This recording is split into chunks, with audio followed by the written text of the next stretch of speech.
예수님이 이 땅에 오신 날은 12월 25일로 성탄절은 아직도 저희들 5일이 남았지만 오늘은 미리 예수님이 이 땅에 오신 날을 기념하고 축하하는 그런 성탄주일 예배로 드리고 있습니다. 그런데 예수님이 탄생하신 날을 기념하는 이 성탄절을 의미하는 메리 크리스마스보다는 오늘날에는 이 해피 홀리데이에 점점 성탄절이 묻히고 있는 것처럼 보입니다.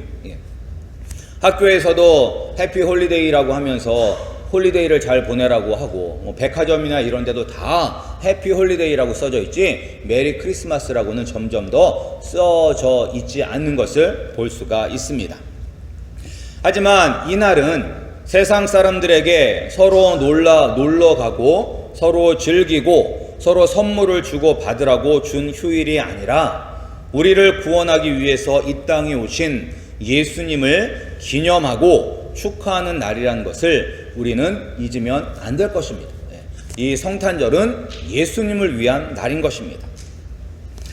2000년 전에 예수님이 이 땅에 오셨을 때 예수님의 탄생을 축하하였던 사람들이 있었습니다. 누가복음에 나오는 이 들에서 이 양을 치던 목자들이 그 소식을 듣고 예수님의 탄생의 소식을 천사로부터 듣고 아기 예수님께 가서 경배하였습니다. 그리고 오늘 마태복음에 나오는 이 동방 박사들이 예수님의 태어나심을 가서 눈으로 보고 축하하였던 사람들입니다. 그런데 이 목자들은 그 베들레헴 주위에서 양을 치던 사람이었고 유대인들이었습니다.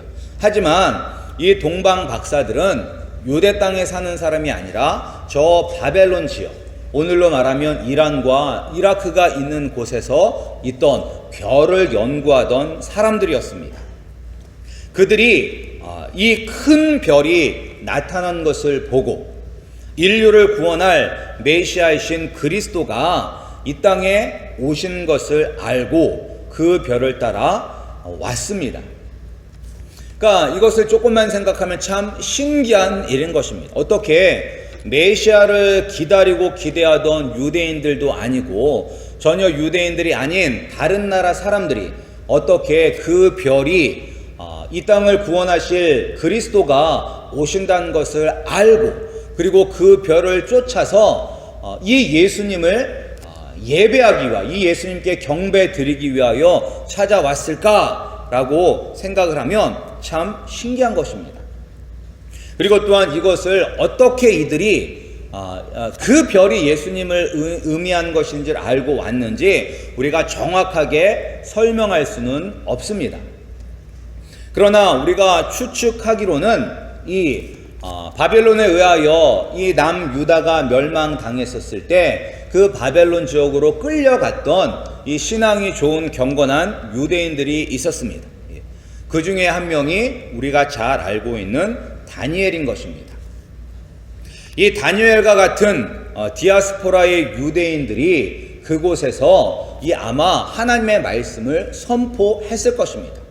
우리가 그리고 에스더서를 보면 알다시피 이 바사 왕국, 그러니까 이 페르시아 왕국의 왕비로 갔던 에스더를 통하여서 이 에스더의 삼촌이었던 모르드게가 그 나라의 가장 높은 권력을 가진 사람이 되면서 그 땅에 하나님의 말씀이 선포된 것을 우리가 알 수가 있습니다. 따라서 유대인들이 아닌다 할지라도 이 땅을 구원할 메시아를 기다리던 사람들이 있었다는 것입니다. 그리고 또한 그들도 성경을 연구하면서 성경에서 그런 구절을 아마 발견했을 것입니다. 다니엘서 9장 24절에 보면 뭐라고 나왔냐면 내 백성과 내 거룩한 성을 위하여 70일에로 기한을 정하였나니 허물이 마치며 죄가 끝나며 죄악이 영속되며 영원한 의가 드러나며 이상과 예언이 응하며 또 지극히 거룩한 자가 기름 부음을 받으리라 라고 기록되어 있는데 이 구절이 앞으로 오실 예수님, 그러니까 그리스도에 대한 구절인 것입니다. 그러니까 이 사람들이 유대인이 포로 생활에서 끝나고 하나님이 정하신 기한이 되면 영원한 하나님의 의가 나타날 것이다. 기름 부은 거룩한 자가 올 것이다 라는 것을 그들도 기다렸습니다. 그리고 또한 이사야 60장 2절 3절 말씀을 보면 보라 어두움이 땅을 덮을 것이며 캄캄함이 만민을 가리우려니와 오직 여호와께서 내 위에 임하실 것이며 그 영광이 내 위에 나타나리니 열방은 내 빛으로 열왕은 비추는 내 광명으로 나아오리라 라고 기록되어 있습니다. 그래서 이 땅을 구원할 메시아가 오실 때 빛이 나타난다 라고 하고 있습니다. 그래서 많은 경건한 유대인들은 아니지만 하나님의 말씀을 믿는 사람들이 그날을 기다리며 믿음으로 하늘을 바라보았던 신실한 사람들이 있었고, 그리고 그 사람들 중에 하나가 오늘 이 아기 예수께 예배하러 왔던 3명의 동방 박사라고 우리가 추측하고 있습니다. 그런데 이 동방 박사들은 먼 길을 떠나서 아기 예수님께 예배하러 왔습니다. 그런데 그들은 빈손으로 오지 않았습니다. 오늘날에는 뭐 생일빵이니 뭐 이런 얘기를 하면서 생일을 맞은 사람이 밥을 사야 하는 그런 안 좋은 그런 풍습들이 요새 생겼지만, 보통 생일은 생일상을 차려주잖아요. 그리고 선물들을 주잖아요. 그래서 이 동방 박사들도 예수님을 만나러 왔었을 때 그냥 온 것이 아니라 정성껏 준비한 선물을 가지고 예수님을 찾아왔습니다. 동방 박사들이 드린 선물은 황금과 유향과 그리고 몰약입니다. 이 선물들은 귀한 선물들입니다. 그러니까 가격으로 따져도 아주 많은 돈을 들여서 사야만 하는 그런 귀한 선물입니다. 그런데 이 선물 각각에는 의미가 있습니다. 동방 박사들이 이 선물의 의미를 알고 드렸는지 모르고 드렸는지 우리는 알 수 없지만 이 선물들이 가지고 있는 중요한 의미들이 있습니다. 우리가 한번 이 선물들에 담겨져 있는 중요한 의미가 무엇인지를 먼저 함께 보겠습니다. 먼저 맨 처음에 나오는 선물이 무엇이냐면 황금입니다. 황금. 그런데 이제 황금은 누구에게 드리는 선물이냐면 왕에게 드리는 선물입니다. 황금을 왕에게 드린다는 것은 내가 왕이신 당신께 충성하겠습니다 라는 그런 다짐이 들어있는 상징인 것입니다. 따라서 동방 박사가 아기 예수님께 황금을 드렸다는 것은 예수님이 왕이시라는 것을 인정한 것입니다. 그리고 또한 왕 되신 예수님께 충성을 하겠다는 것을 의미하고 있는 것입니다. 그리고 두 번째 예물은 유황입니다. 유황. 이 유향은 성전에서 하나님께 드릴 때 사용되었습니다. 레위기 6장 25절에 보면 그 소재의 고운 기름 가루 한 움큼과 소재물 위에 유향을 다 취하여 기념물로 단 위에 불살라 여호와 앞에 향기로운 냄새가 되게 하고 라고 기록되어 있습니다. 그러니까 이 유향은 언제 사용한 것이냐면 이 올리브 오일과 기름과 소재물과 함께 섞어서 하나님이 기뻐하시는 향기로 드릴 때, 하나님께 태워 드릴 때 사용되는 것입니다. 그리고 이 유향을 기름과 소재물과 함께 섞어서 하나님께 드리는 사람은 누구냐면 제사장입니다. 제사장. 그러니까 아무나 드리는 것이 아니라 제사장만이 이 유향을 기름과 소재물과 섞어서 하나님께 태워 드렸습니다. 그리고 하나님은 그 향기를 기쁘게 받으셨습니다.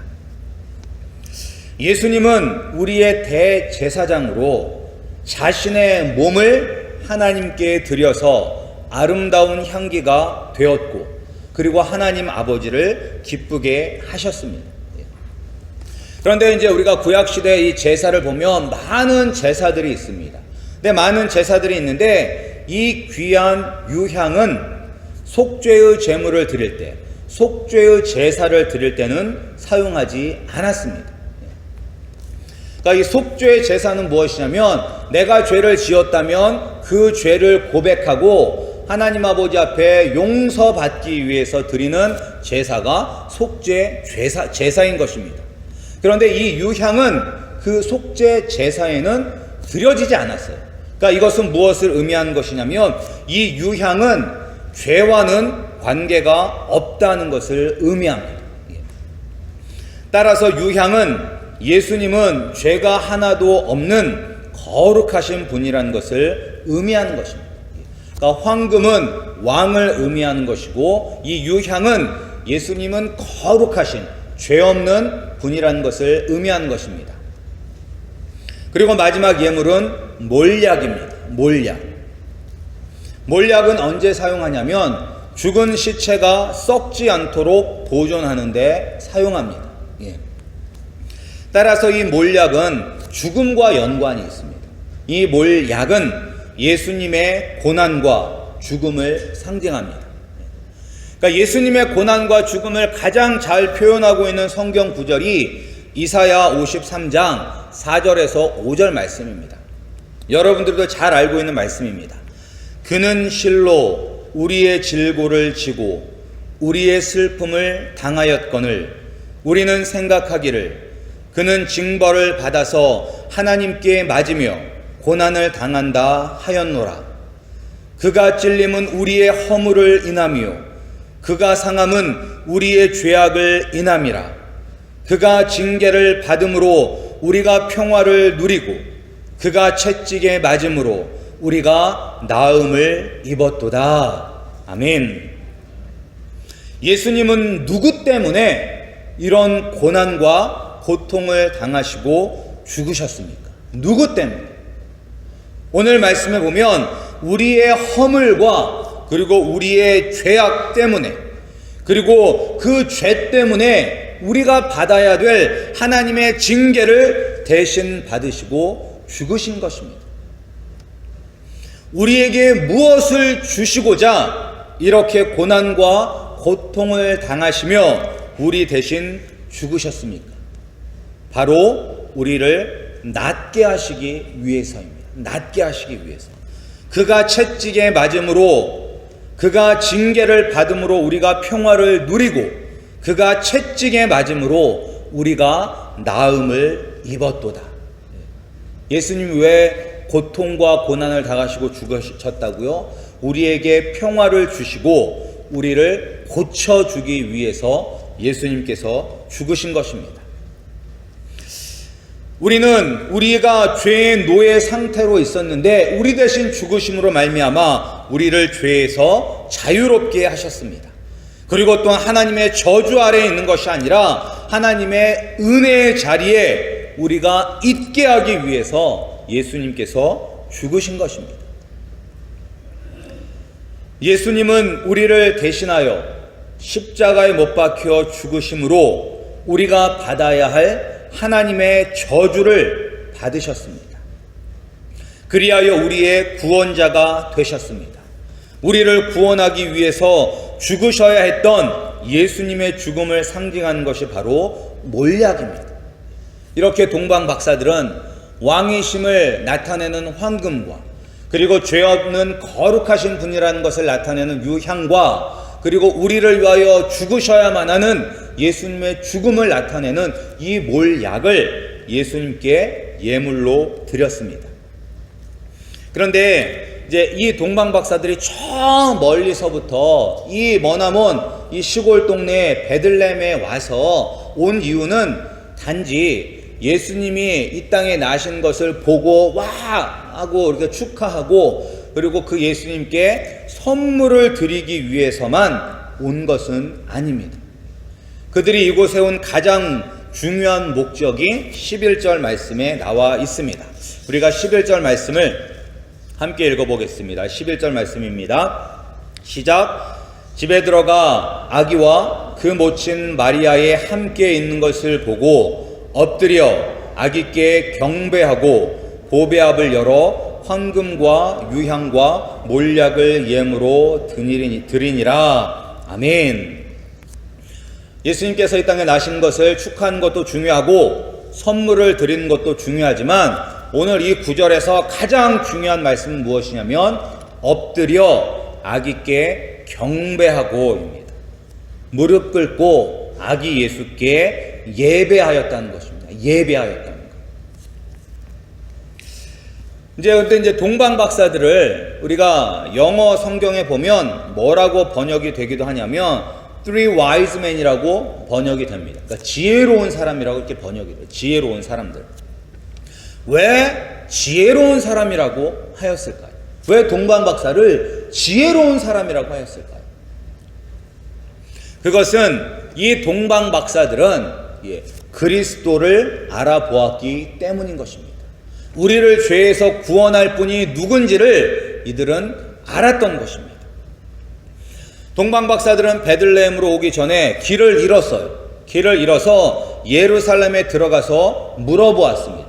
그게 어디에 나오냐면 우리가 읽었던 2장의 2절 말씀에 나오고 있습니다.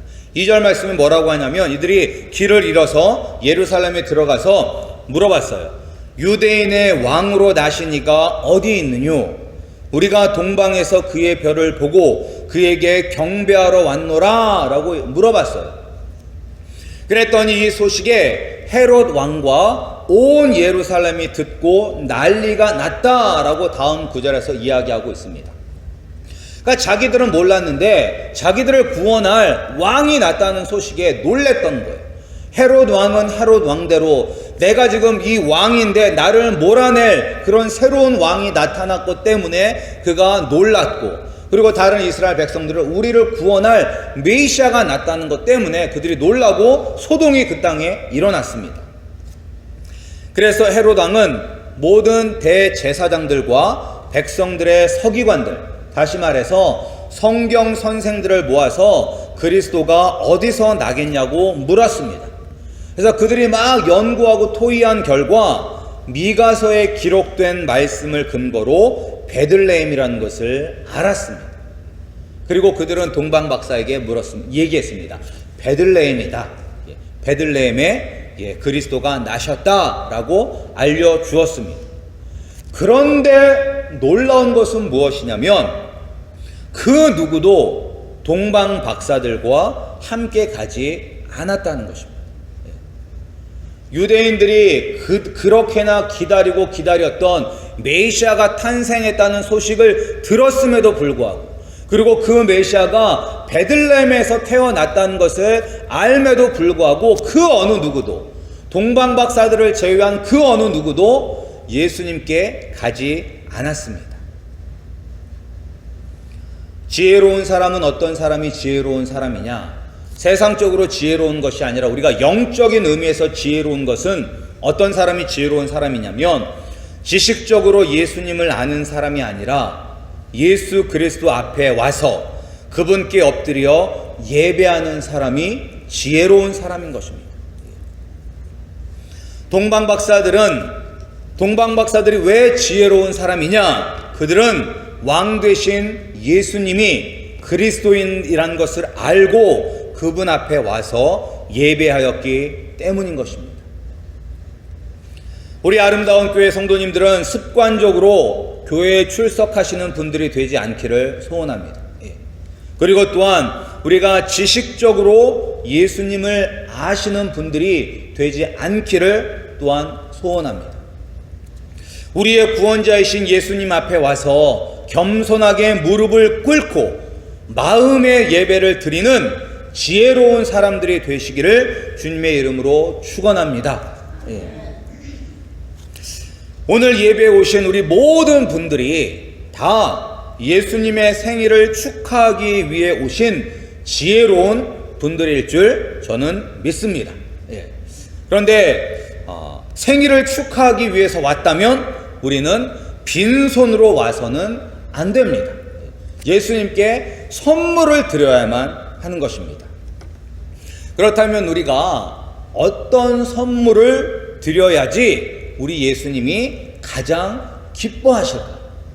선물은 받는 사람이 원하는 것을 주어야지만 그게 진정한 선물이잖아요.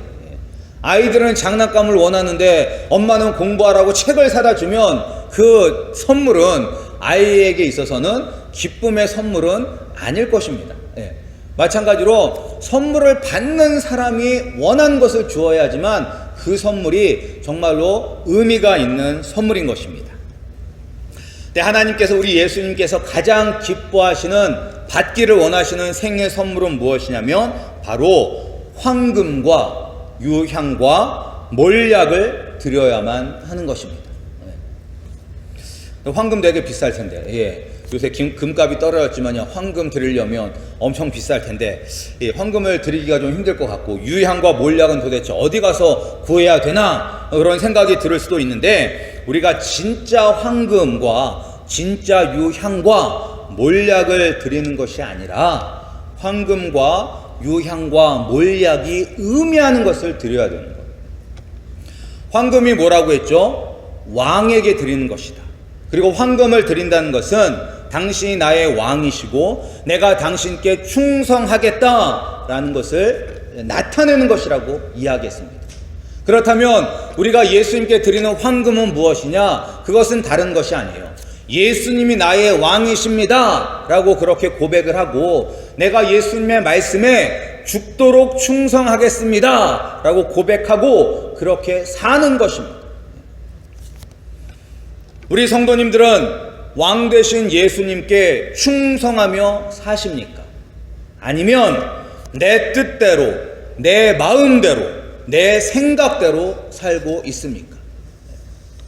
우리가 입술로는 주여 주여 얘기하면서 내 마음대로, 내 뜻대로, 내 생각대로 살고 있다면 우리는 예수님께 황금의 선물을 드리지 않고 있는 것입니다.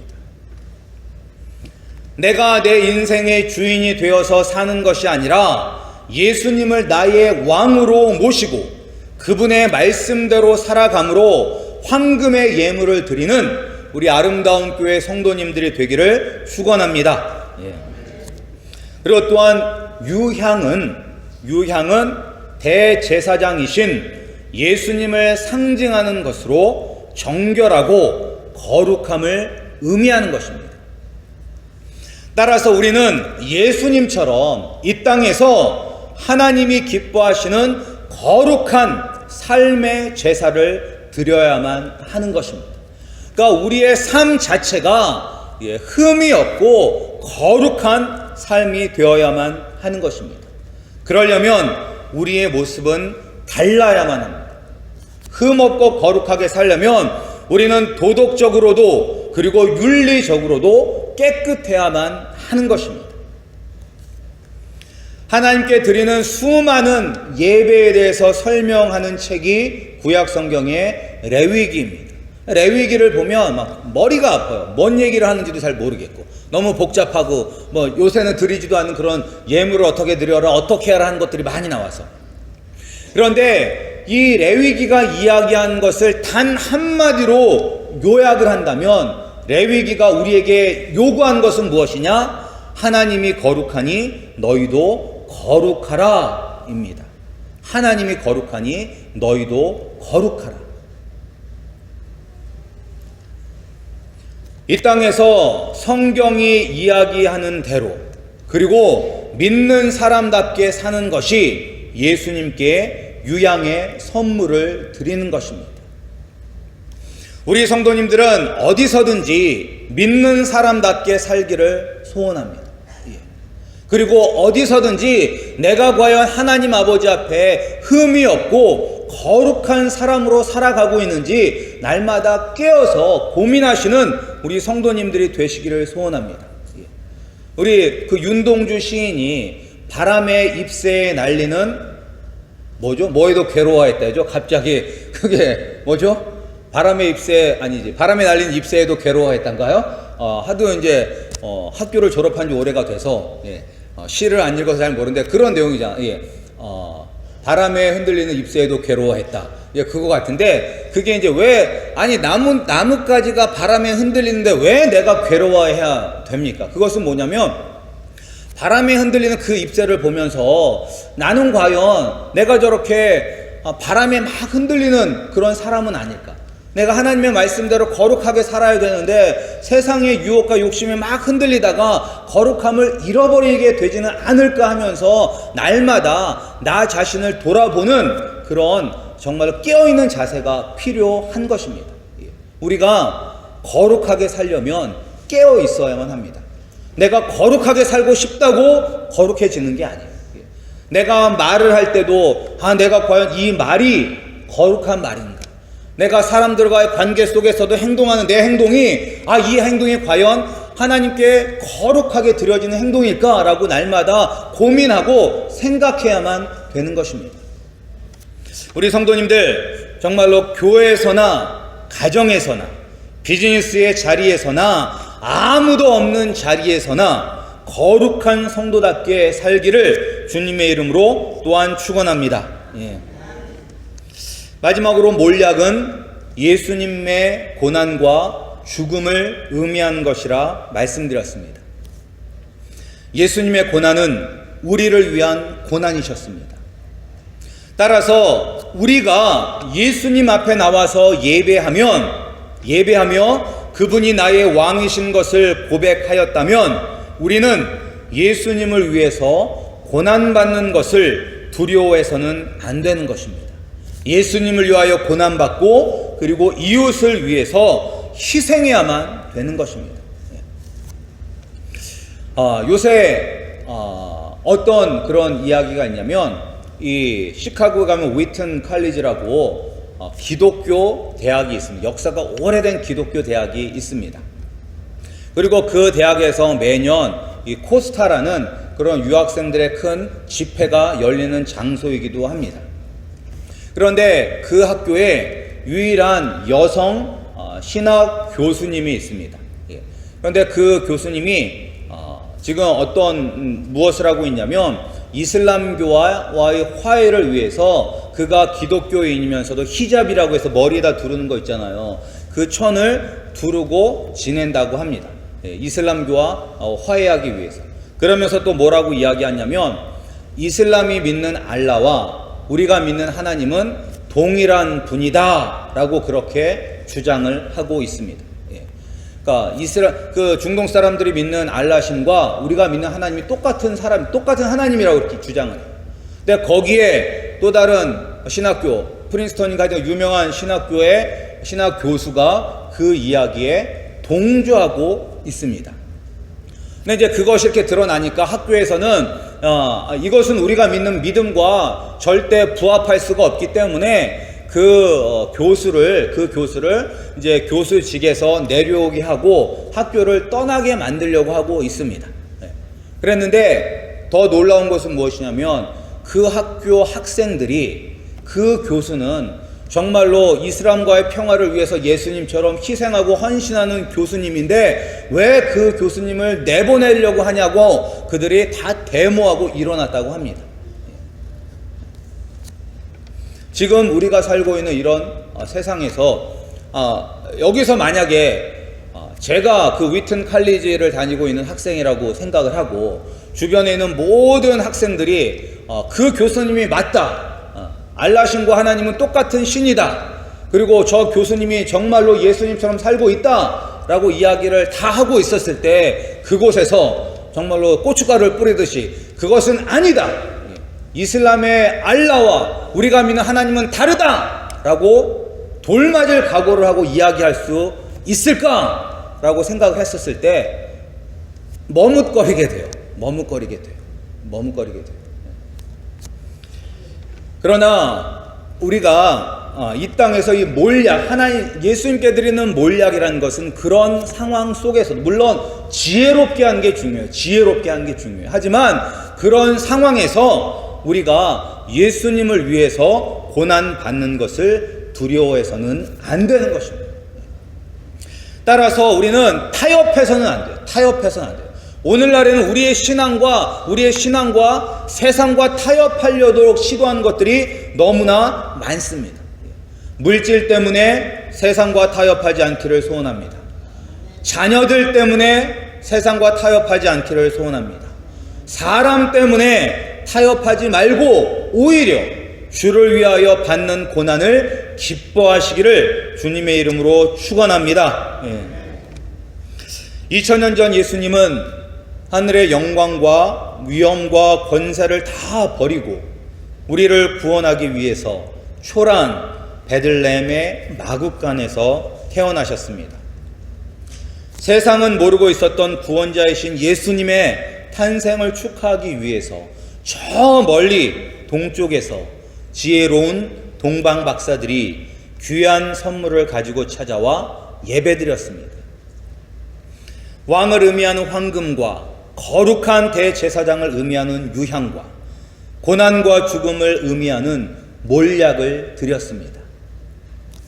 우리 아름다운 교회 성도님들도 예수님이 나의 왕이심을 고백하는 황금과 예수님처럼 거룩하게 살겠다고 고백하는 유향과 예수님을 위해 그리고 이웃을 위해 고난받고 희생하겠다는 고백의 몰약을 드리는 지혜로운 성도님들이 되시기를 주님의 이름으로 축원합니다.